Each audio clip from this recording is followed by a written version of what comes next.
The 52nd verse of the Tao Te Ching. Quote, "All under heaven have a common beginning. This beginning is the mother of the world. Having known the mother, we may proceed to know her children.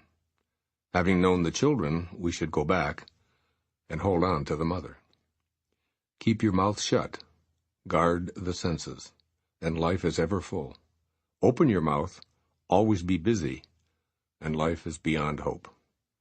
Seeing the small is called clarity. Keeping flexible is called strength. Using the shining radiance, you return again to the light and save yourself misfortune. This is called the practice of eternal light." Unquote. Living by returning to the mother. This verse tells you that it's valuable and important to realize that your life is more than just a linear experience happening in time and space. That is, you more or less currently view your time on earth as a straight line from conception to birth. You'll move through predictable stages of development, concluding with death, where you meet up with the mystery that awaits you on the other side. Lao Tzu is inviting you to see that your existence is a return trip to the place where all the planet's creations emerge. He wants you to realize that you have the ability to enjoy this mysterious beginning before your physical ending. This mystery, which is in each and every one of the 10,000 things, is referred to by Lao Tzu as the mother, or the symbol of what lies beyond all that seems to begin and end. Start your journey back to the mother by contemplating the first two lines of this verse of the Tao Te Ching. All under heaven have a common beginning. This beginning is the mother of the world. Let this thought filter into your physical being and create a state of awe about your existence, which emerged out of no-thingness. Know that this unseen source that births every single thing also birthed you. Like electricity streaming through a conduit, the mysterious nothingness flows through and sustains all of life, including you. It's a constant invisible. It's a constant, soundless, odorless force, which isn't immediately available to your sensory self. It's vital that you spend a few moments each day getting to know yours and my eternal mother, which you can do by simply acknowledging her presence and silently communicating with her.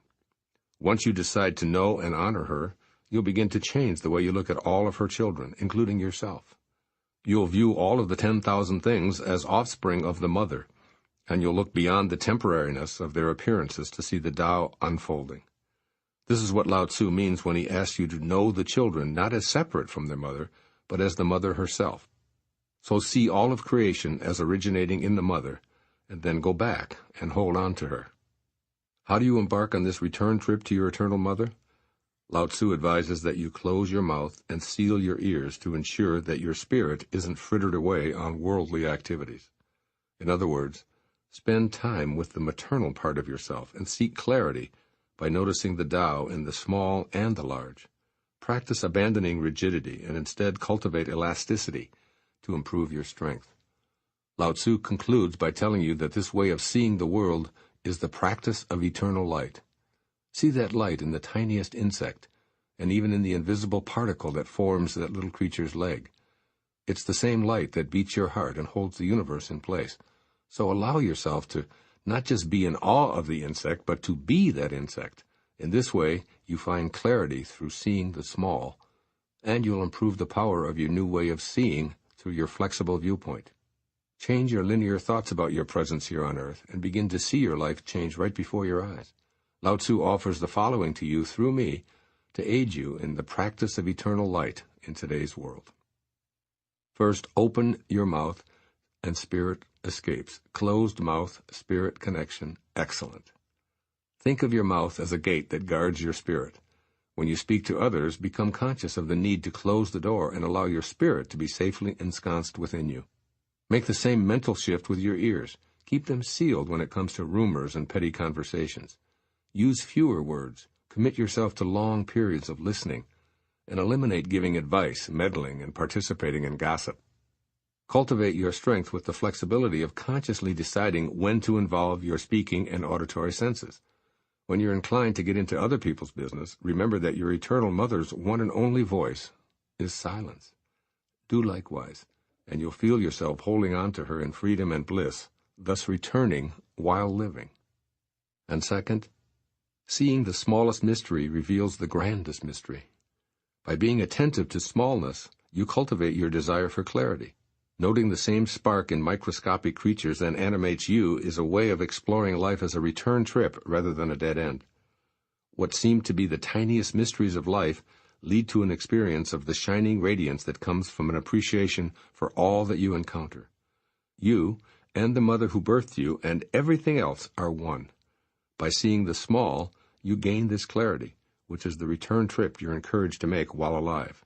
Now your world begins to look very different as you see originating spirit everywhere.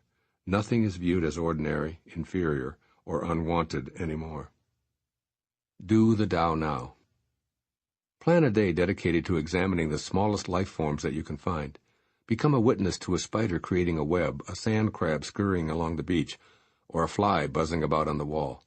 Take an imaginary trip through your insides, examining the life forms that reside in your intestines, in your bloodstream, or even in the lining of your eyes. All creatures that you'd need a powerful microscope to be able to see. Meditate on the mother birthing these little bacteria in order for you to exist. Experience the way viewing your body through the tiny, tiny life that's part of you and how it affects you. Living by returning to the mother will provide you with a clarity you've never experienced before.